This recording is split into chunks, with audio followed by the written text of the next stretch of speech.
Hello guys, myself Sank Nilesh, Nilkanth Vidyapeeth YouTube ચેનલમાં આપનું સ્વાગત છે। આજે વિષમીકરણની પ્રક્રિયા જે રેડોક્સની ટાઈપમાં છે એક અંતિમ પ્રકાર છે તેને સમજવાનો છે, બરાબર છે। એના માટે મેં તમારી સામે મૂકો રેડોક્સ પ્રક્રિયાઓ છે એ રાખી છે। જે લખવા પાછળનું કારણ એવું છે કે મેં તમને હજી રેડોક્સ પ્રક્રિયાનું બેલેન્સ શીખવાડેલું નથી, જે આપણો છેલ્લો ટોપિક છે, બરાબર છે। અને અગત્યનો ટોપિક છે, એના ઉપરથી તે પ્રશ્નો તમને છે કે પૂછવામાં આવે છે, બરાબર। તો રેડોક્સનું બેલેન્સ કરાવ્યા વગર હું ડાયરેક્ટ તમને બેલેન્સ કરાવી શકું નહીં, એટલે મારી પ્રક્રિયા છે એ બેલેન્સ ફોર્મમાં છે, અહીંયા નોટ કરવી પડી છે। માત્ર તમારે વિષમીકરણ એટલે શું એટલું સમજવાનું છે, યાદ રહે, બરાબર છે। રેડોક્સનું બેલેન્સ કેવી રીતે થયું, અહીંયા ગુણકો કેવી રીતે પ્રાપ્ત કરેલા છે, શું મળે છે, બેઝિક મીડિયમ છે, એસિડિક મીડિયમ છે, આવી કોઈ ચર્ચા આજના લેક્ચરમાં કરવાની થતી નથી। આ બધી જ માહિતી છે હું તમને નેક્સ્ટ વિડિયો લેક્ચરમાં જ્યારે રેડોક્સનું સંતુલન કરાવીશ એસિડિક ઓર બેઝિક મીડિયમમાં ત્યારે શીખવાડીશ, બરાબર છે। આજે માત્ર તમારે એટલું સમજવાનું છે કે રેડોક્સ પ્રક્રિયામાં જો વિષમીકરણ થતું હોય તો એ વિષમીકરણની પ્રક્રિયા એટલે શું, વિષમીકરણની સાથે સંકળાયેલી પ્રક્રિયા છે એને આપણે કેવી રીતે ઓળખી શકીએ એટલું સમજવાનું છે। ધ્યાન આપજો, લેક્ચર સ્ટાર્ટ કરીએ છીએ। એમાં વિષમીકરણની પ્રક્રિયા, વિષમીકરણ એટલે શું પહેલા એની બાબત છે એના વિશે ચર્ચા કરીએ। તો વિષમીકરણ એટલે આપણે રાસાયણિક પ્રક્રિયામાં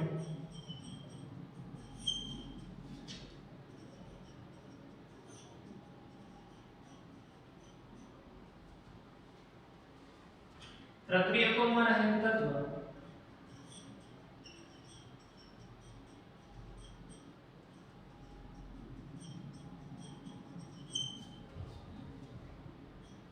નિપજમાં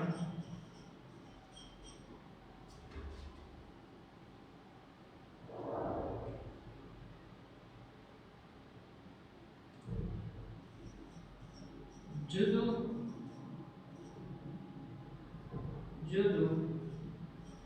ઓક્સિડેશન સ્ટેટ અવસ્થા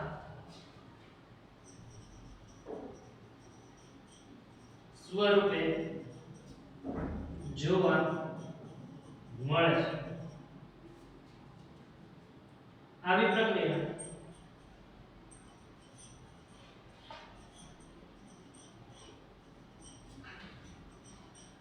વિષમીકરણની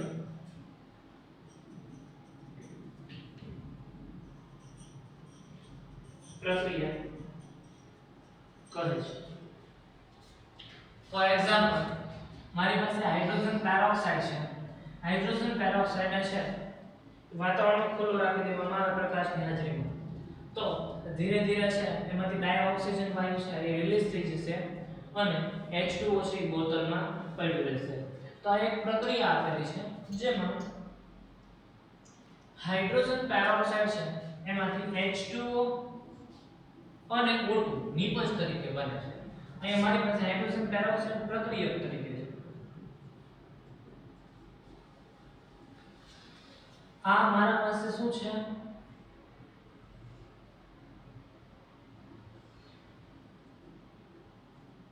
નિપજ। વાત કરી પ્રમાણે અહીંયા પ્રક્રિયક અણુની અંદર કોઈ એક તત્વ છે, બરાબર। અહીંયા ઓક્સિજન છે એ બે નિપજની અંદર બે જગ્યાએ હાજર છે, એક તો O2 માં અને એક તો H2O માં। તો આમાં રહેલો ઓક્સિજન છે એનું ઓક્સિડેશન સ્ટેટ જોઈએ તો તમને ખ્યાલ છે કે પેરોક્સાઇડમાં છે એ ઓક્સિજનનું ઓક્સિડેશન સ્ટેટ શું મળે છે, -1, બરાબર। શું કામ -1? આ હાઇડ્રોજનનો એક ઇલેક્ટ્રોન મેળવી લેશે એટલે -1 થઈ જશે। અહીંયા સરખા જો ઓક્સિજનની વિદ્યુત ઋણતા સરખી હોય એટલે કોઈને ઇલેક્ટ્રોન લેતો નથી, એટલે માઈનસ કે પ્લસ બીજ ધરાવતો નથી, પોતપોતાનો ઇલેક્ટ્રોન લઈને ગચ્છંતિ। તો આમાં રહેલો ઓક્સિજન છે આ પણ એક ઇલેક્ટ્રોન મેળવી લેશે હાઇડ્રોજન. આ રીતે પેરોક્સાઇડમાં છે એ ઓક્સિજન -1 સ્ટેટ દર્શાવે છે. જે પેરોક્સાઇડમાં ઓક્સિજન સાથેના સંયોજનોમાં ઓક્સાઇડ, પેરોક્સાઇડ અને સુપર ઓક્સાઇડમાં સંચયના. બરાબર છે. હવે અહીંયા તમને પૂછવામાં આવે કે ભાઈ અહીંયા રહે પેરોક્સાઇડમાં ઓક્સિજનનો ઓક્સિડેશન આંક શું છે? -1. હવે હું અહીંયા તમને કહું કે અહીંયા મારી પાસે H2O સંયોજન બને તો એમાં H2O એટલે હાઇડ્રોજન મોનોઓક્સાઇડ. બરાબર છે. તો આ મોનોઓક્સાઇડમાં ઓક્સાઇડ સ્વરૂપે સ્ટેટ મળે છે કોઈ પણ ઓક્સિજન છે એ. તો એમાં રહેલો ઓક્સિજન છે એનું ઓક્સિડેશન સ્ટેટ શું થશે? ફરજિયાત -2. હજી આગળ જઈએ તો ઓક્સિજન અણુ સ્વરૂપે છે એટલે 0. તમને અહીંયા એક અગત્યની ચર્ચા કરીએ તો તમારી પાસે જે પ્રક્રિયક અણુ છે એ મધ્યવર્તી હશે. પ્રક્રિયક અણુમાં તત્વનું ઓક્સિડેશન આંક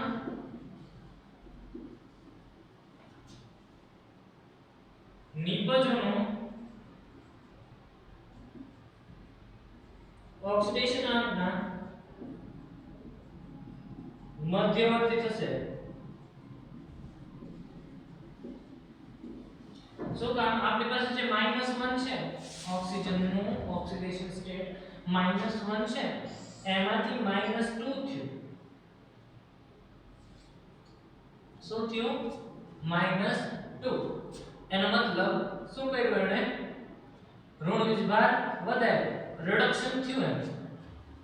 અહીંયા પ્રક્રિયાની અંદર રેડોક્સ પ્રક્રિયાની અંદર જોશો તો આ જ ઓક્સિજનનું પાછું શું થયું જો તો 0 સ્ટેટ -1 માંથી 0 થયું એનો મતલબ શું થયું એનું? ઓક્સિડેશન.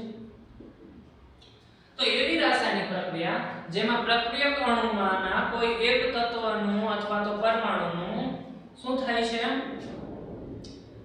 નિપજોમાં રૂપાંતરણ થાય છે ત્યારે તેનું ઓક્સિડેશન સ્ટેટ પ્રક્રિયક અણુમાં રહેલ ઓક્સિડેશન સ્ટેટનું પ્રક્રિયકમાં રહેલા ઓક્સિડેશન સ્ટેટ કરતાં એક વધારે મૂલ્ય અને એક ઓછું મૂલ્ય મળે છે. ઓછામાં ઓછા 3 ઓક્સિડેશન સ્ટેટ મળે છે ઓક્સિજનના એક જ પ્રક્રિયા. જો ઓક્સિજન છે તો એની વાત કરીએ ને તો ત્રણેય ઓક્સિજન છે. આ પેરોક્સાઇડ, આ ઓક્સાઇડ અને આ O2 અણુ ત્રણેયમાં ઓક્સિજનનો ઓક્સિડેશન સ્ટેટ છે એ ડિફરન્ટ મળે છે. પણ અગત્યની વાત એ કે આ જે ઓક્સિડેશન સ્ટેટ છે એની કરતાં અહીંયા એક વધારે હશે અને અહીંયા ઓછું હશે. એટલે પ્રક્રિયક અણુમાં ઓક્સિડેશન સ્ટેટ હશે એ નિપજ અણુમાં મળેલા ઓક્સિડેશન સ્ટેટને મધ્યસ્થી હશે, મધ્યવર્તી હશે, એમ વચ્ચે હશે. -1 પછી શું આવે જો -1 કરતાં એક ઓક્સિડેશન સ્ટેટ મોટું હશે અને એક ઓક્સિડેશન સ્ટેટ નાનું હશે, ઋણ હશે એમ. બરાબર છે. તો આવી રીતે આપણે સમજી શકીએ કે વિષમીકરણની પ્રક્રિયા એટલે શું? જ્યારે પ્રક્રિયક અણુમાંના કોઈ એક તત્વનું અથવા તો અણુમાં રહેલા કોઈ એક પરમાણુનું ઓક્સિડેશન સ્ટેટ નિપજમાં રહેલા અણુ માટે જુદું જુદું ઓક્સિડેશન સ્ટેટ દર્શાવે. એટલે કે એકનું ઓક્સિડેશન અને એકનું રિડક્શન દર્શાવે. તો આવી બધી પ્રક્રિયાઓને છે એ વિષમીકરણની પ્રક્રિયા કહેવામાં આવે છે. ઓછામાં ઓછા 3 ઓક્સિડેશન સ્ટેટ એક જ પ્રક્રિયાની અંદર હાજર જોવા મળશે. બરાબર છે. તો આ પ્રક્રિયાને છે એ ઓક્સિડેશન અને રિડક્શનની દ્રષ્ટિએ સમજીએ તો શું થશે? ઓક્સિડેશન અને રિડક્શનની દ્રષ્ટિએ સમજીએ તો શું કહી શકાય?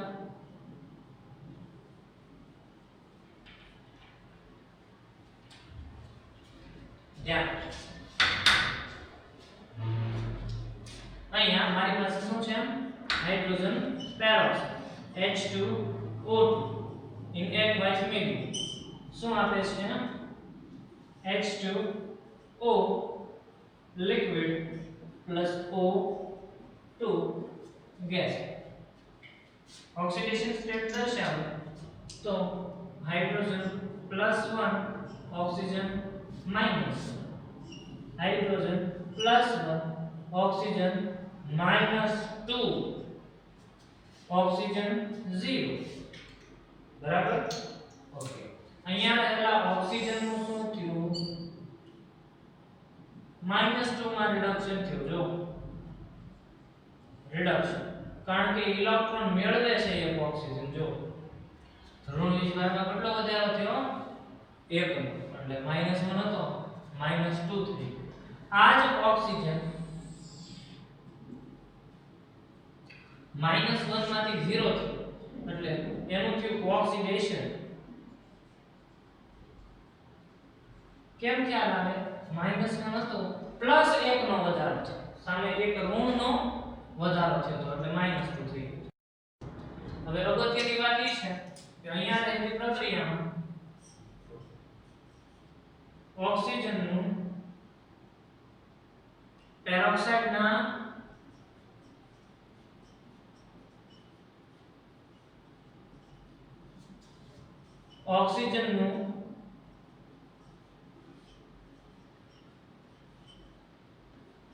H2O ના H2O માં રહેલા -2 અને O2 0 અવસ્થા પ્રાપ્ત કરે છે. એટલે ઓક્સિડેશન અને રિડક્શન થાય છે. પણ અહીંયા રહેલ જે ઓક્સિડેશન સ્ટેટ છે એ જુદું જુદું મળે છે. બરાબર છે? આથી આ પ્રક્રિયાને વિષમીકરણની પ્રક્રિયા કહેવામાં આવે છે. અહીંયા -1 છે તો અહીંયા -1 નો મળ્યો, આ પણ -1 નો મળ્યો, એટલે તો વિષમ કહેવાય. આનાથી જુદું -2 0. ફરજિયાત વિષમીકરણની પ્રક્રિયા થશે તો એક અણુ અથવા તો સંયોજનમાં એ ઓક્સિડેશન પામશે અને એક અણુ અથવા તો સંયોજનમાં એ રિડક્શન પામશે. ખાસ ધ્યાન રાખો. તો આગળની પ્રક્રિયાઓ છે એ પણ જોઈ લઈએ, ધ્યાન આપો. અહીંયા રહેલો ફોસ્ફરસ છે એનું ઓક્સિડેશન સ્ટેટ અહીંયા 0 છે. બરાબર છે? અહીંયા રહેલો હાઇડ્રોક્સાઇડ આયન છે. બરાબર છે? આપણે માત્ર ફોસ્ફરસની વાત કરીએ તો અહીંયા બે ફોસ્ફરસ છે. જો નિકોજનોમાં બે ફોસ્ફરસ છે. Hydrogen +1 oxygen -2. અહીંયા હાઇડ્રોજન +1 ઓક્સિજન -2. અહીંયા ધ્યાન આપો તો અહીંયા હાઇડ્રોજન છે એ +1 ફોસ્ફરસ -3 pH3. અહીંયા રહેલ હાઇડ્રોજન +1 અહીંયા ઓક્સિડેશન સ્ટેટ મેળવશો તો H2 એટલે કે બે હાઇડ્રોજન પ્લસ એક ફોસ્ફરસ પ્લસ બે ઓક્સિજન બરાબર -1 -4 પ્લસ 2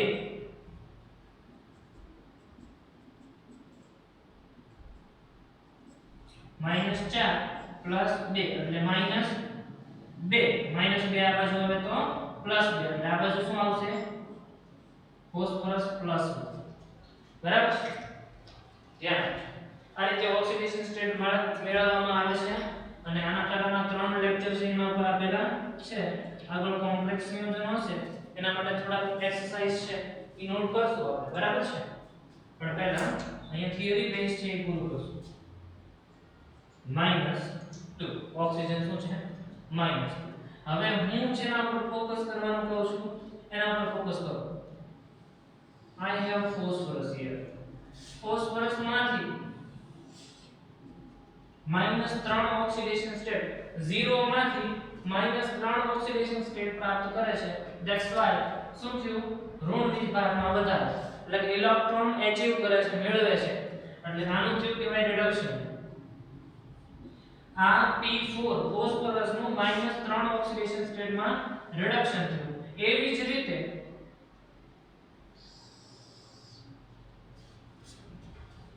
આ ફોસ્ફરસ નું 0 માંથી +1 ઓક્સિડેશન સ્ટેટમાં ઓક્સિડાઇઝ થયું છે, ઓક્સિડેશન થયું છે. બરાબર છે? ઇલેક્ટ્રોન શું કરે છે? આ ફોસ્ફરસ મુક્ત કરે છે અને અહીંયા શું કરે છે?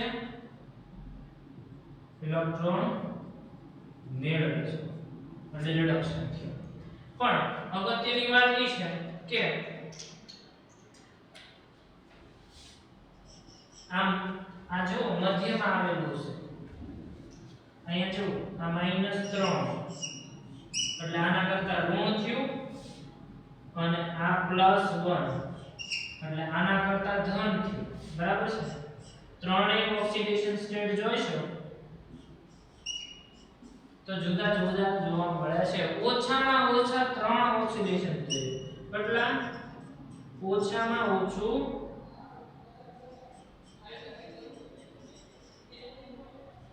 3 ઓક્સિડેશન સ્ટેટ જુદા મળે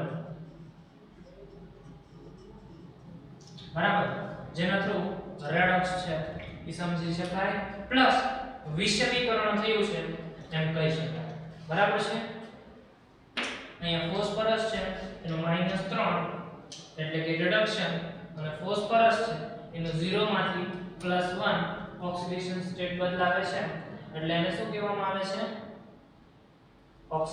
ઓક્સિડેશન થિયરમ કહેવામાં આવે છે એવી જ રીતે એક બેઝિક મીડિયમ ની અંદર સલ્ફર નું છે સલ્ફર સાથે છે રિએક્શન કરવામાં આવે છે તો સલ્ફર છે ત્યાં જો બે જુદા જુદા આયન સ્વરૂપે છે ગેપાસ મીડિયમમાં પ્રેઝન્ટ છે બરાબર છે તો એમાં આ સલ્ફર છે એનું ઓક્સિડેશન સ્ટેટ અહીંયા 0 છે બરાબર છે ઓક્સિજન છે -2 હાઇડ્રોજન છે +1 સલ્ફર અહીંયા ધ્યાન આપો ડાયરેક્ટ એના પર રહેલું વિસ્બારેલું ઓક્સિડેશન સ્ટેટ -2 અહીંયા ઓક્સિડેશન સ્ટેટ મેળવવું તો S2O3 -2 બે સલ્ફર 3 ઓક્સિજન અને ટોટલ ચાર્જ -2 3 દુ 6 -6 આ બાજુ આવે તો +6 +6 માંથી 2 4 +4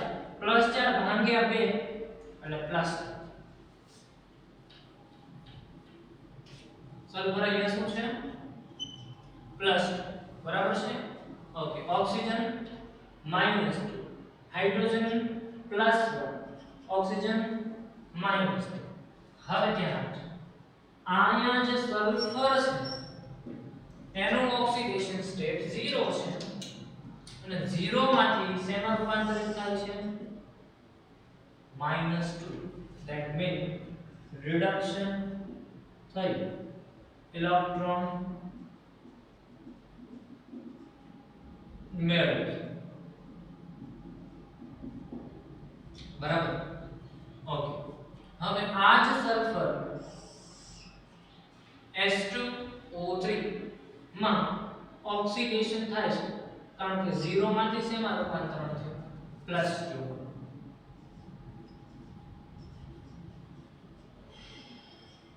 તો એક જ અણુ અથવા તો તત્વ છે એ પ્રક્રિયામાંથી નિપજ તરફ જઈએ ત્યારે એકવાર શું અનુભવે છે રિડક્શન અને એકવાર શું અનુભવે છે ઓક્સિડેશન આથી આવી પ્રક્રિયાને છે એ વિષમીકરણની પ્રક્રિયા કહે છે બરાબર છે કારણ કે ઓક્સિડેશન સ્ટેટ કેટલા મળ્યા 3 જો કયા કયા -2 +2 બરાબર છે એવી જ રીતે આ નીચેની પ્રોસેસ જોઈએ તો અહીંયા રહેલો ક્લોરીન છે ક્લોરીન અણુ સ્વરૂપે હોય ત્યારે એના પર ઓક્સિડેશન સ્ટેટ છે શું થાય 0 અહીંયા ઓક્સિજન -2 હાઇડ્રોજન +1 અહીંયા ક્લોરીન જુઓ આ ઓક્સિજન -1 છે ધ્યાન આપો આનું ઓક્સિડેશન સ્ટેટ મેળવવું હોય તો ઓક્સિજન -2 સ્વરૂપે છે ક્લોરીન છે એને મેળવવાનો છે એટલે કોઈ ચાર્જ દર્શાવતો નથી x કહું છું અને અહીંયા -1 એનો ટોટલ ચાર્જ કેવો છે -1 આ -2 છે એ આ બાજુ આવે તો +2 એટલે x બરાબર શું મળે +2 -1 is equal to +1 chlorine will be your +1 બહુ અગત્યનું છે ઓક્સિજન છે એની વિદ્યુત ઋણતા વધુ છે, આથી ક્લોરીન છે અને ઇલેક્ટ્રોન શું કરવા પડશે, આપવા પડશે, એટલે ક્લોરીન નું ઓક્સિડેશન સ્ટેટ અહીં શું આવ્યું, પોઝિટિવ +1.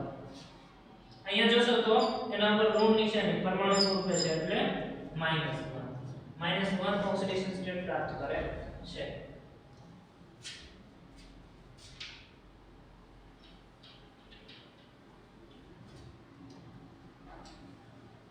આથી અહીંયા રહેલો ક્લોરીન છે 0 માંથી +1 માં ઓક્સિડેશન પામે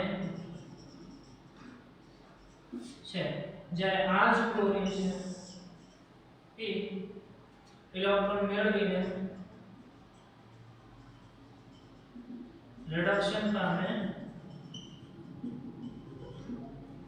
બરાબર છે. આથી 3 ઓક્સિડેશન અવસ્થા પ્રાપ્ત થયા છે. આથી આને પણ વિષમીકરણની પ્રક્રિયા કહેવામાં આવે છે.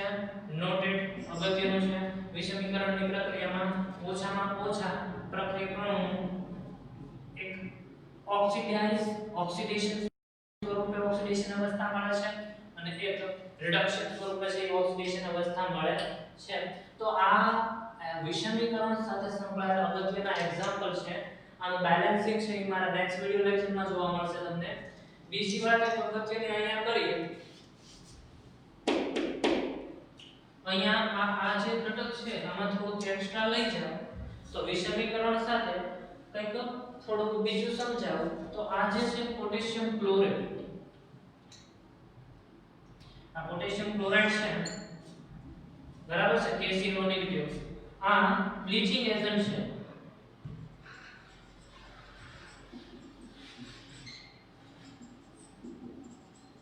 આપેલ પ્રક્રિયામાં બેઝિક મીડિયમમાં ક્લોરીનની બેઝિક મીડિયમમાં પ્રક્રિયા કરીએ તો આપણને પોટેશિયમ મોનોક્લોરાઇડ છે એ મળે છે, જે બ્લીચિંગ પ્રક્રિયા તરીકે વર્તે છે. અને સામે કોઈ પણ ડાઘા હોય છે, જે રંગીન ડાઘાઓ હોય છે કપડામાં, એ ડાઘાઓમાં છે એ દૂર કરે છે, એટલે કે ઓક્સિડેશન થઈ જાય અને એ ડાઘાઓ છે એ રંગહીન થઈ જાય. ડાઘા છે એ રંગવિહીન થઈ જાય, એટલે રંગ દૂર કરવા માટે, બરાબર છે. આ એનું શું કરી નાખે છે, ઓક્સિડેશન, એટલે બ્લીચિંગ એજન્ટ તરીકે વર્તે છે. અને આ ઉત્તે કાર્ય છે, આ જ પ્રકારની પ્રક્રિયા છે એ બીજા તત્વો એટલે કે એના સમૂહમાં રહેલા એનાથી ઓછી વિદ્યુત ઋણતા ધરાવતા તત્વો, લાઈક મારી પાસે અહીંયા બ્રોમિન હોય અને એની પ્રક્રિયા હું OH માઈનસ બેઝિક મીડિયમમાં બ્રોમિન સાથે છે એ આ બેઝિક મીડિયમમાં જે પ્રક્રિયા કરું તો મને મળશે BRO નેગેટિવ, CBr નેગેટિવ અને H2O છે એ રિલીઝ થશે. અથવા તો આયોડીન લો I2 અને આ પ્રોસેસ આપો તો મને નિપજ તરીકે IO negative plus I negative plus H2O મળે છે. સો આ બોથ કોણ, બ્રોમિન અને આયોડીન ફ્લોરિન સાથે સંકળાયેલી રિએક્શન આપે છે. પણ આ જ પ્રકારની પ્રક્રિયા જો ફ્લોરિન સાથે કરવામાં આવે, આ જ મીડિયમ ફ્લોરિન સાથે જો આ અહીંયા ક્લોરીન, બ્રોમિન, આયોડીન એની સાથે બેઝિક મીડિયમમાં રિએક્શન આપે છે અને આપણને આ પ્રકારના પ્રક્રિયકો છે, નિપજો છે એ મળે છે અને એક બ્લીચિંગ એજન્ટ તરીકેનો પ્રક્રિયક પ્રાપ્ત થાય છે અને ઔદ્યોગિક ક્ષેત્રે છે એ સારું એવું કાર્ય કરે છે, એ પ્રક્રિયા થાય છે. અને આ ત્રણેય પણ છે આ પ્રકારે પ્રક્રિયા છે એ સમાન જોવા મળે છે, બરાબર છે. પણ જ્યારે ફ્લોરિનની વાત કરવામાં આવે ત્યારે આ પ્રક્રિયા છે એ આ પ્રકારે થતી નથી, બરાબર છે. પ્રક્રિયા શું થાય છે પહેલા એ સમજીએ. અહીંયા રહેલો ફ્લોરિન છે એ અહીંયા પોતાનું ઓક્સિડેશન સ્ટેટ -1 દર્શાવે છે અને અહીંયા ધ્યાન OF2 ફ્લોરિન ઓક્સિજન ધ્યાન આપજો, ખાસ ધ્યાન આપજો અહીંયા OF2 આના પર કોઈ ચાર્જ નથી એટલે 0 ચાર્જ, ઓક્સિજન પ્લસ 2 ફ્લોરિન બરાબર 0. ફ્લોરિન હંમેશા -1 તમને લખાયું છે બરાબર છે, ઓક્સિજન પ્લસ 2 ફ્લોરિન -1 બરાબર 0 -2 આ બાજુ જાય તો ઓક્સિજન અહીંયા શું છે +2 એટલે ઓક્સિજન અહીંયા +2 અને અહીંયા -2 હાઇડ્રોજન +1 ફ્લોરિન -1 ફ્લોરિન -1 ધ્યાન આર્યો ફ્લોરિન ફ્લોરિન -1 આર્યો ફ્લોરિન -1 ધેર ઇઝ અહીંયા તમે જોઈ શકો છો કે 0 ઓક્સિડેશન સ્ટેટમાંથી ઓક્સિજન -2 હાઇડ્રોજન +1 ફ્લોરિન છે એ 0 ઓક્સિડેશન સ્ટેટમાંથી માઈનસ ઓક્સિડેશન સ્ટેટ અને અહીંયા પણ માઈનસ ઓક્સિડેશન સ્ટેટ છે એ પ્રાપ્ત કરે છે. સમજવા શું મળ્યું તમને કે ફ્લોરિન નું હંમેશા કંઈ પણ આપી દેવામાં આવે ને પ્રક્રિયા તો શું કરે ફ્લોરિન હંમેશા પોતાનું રિડક્શન કરે. ઇલેક્ટ્રોન મેળવવા સિવાય કોઈ વાત નહીં. કોઈને પપ્પાનું નહીં માનવાનું એમ કીધું ને તમને ફ્લોરિન હશે એ કોઈને ઇલેક્ટ્રોન આપશે નહીં. શું કરશે પોતાનું હંમેશા માટે રિડક્શન કરશે. એટલે OF2 માં એનું શું થઈ જાય છે જો રિડક્શન અને F નેગેટિવ માં શું થઈ જાય છે એનું રિડક્શન. અહીંયા ખાસ જોવા જેવી બાબત કે ફ્લોરિન છે એ વિષમીકરણની પ્રક્રિયા આપતું નથી બીકોઝ ઓફ એની વિદ્યુત ઋણતા આવર્ત કોષ્ટકમાં સૌથી વધુ છે. નોટ કરી લખાવી દઉં છું ધ્યાન આપો.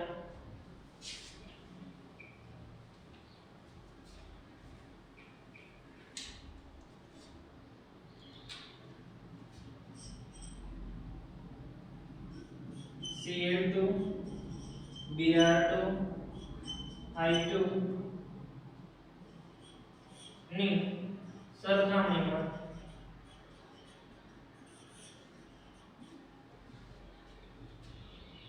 F2 બેઝિક માધ્યમમાં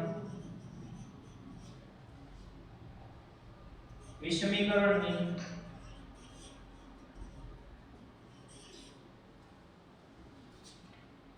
પ્રક્રિયા આપતું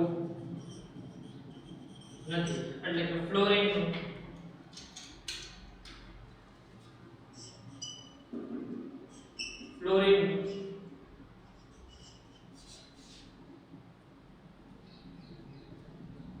ઓક્સિડેશન થતું નથી કારણ કે તેની વિદ્યુત ઋણતા ખૂબ જ વધુ છે. આથી Cl2 Br2 I2 નું ઓક્સિડેશન અને રિડક્શન શક્ય છે જ્યારે ફ્લોરિન માત્ર રિડક્શન જ થાય છે. આટલી વસ્તુ ખ્યાલ રાખો બરાબર છે. ઓકે સો આટલા સુધીનો એક જરા નોટ કરી લો એકવાર.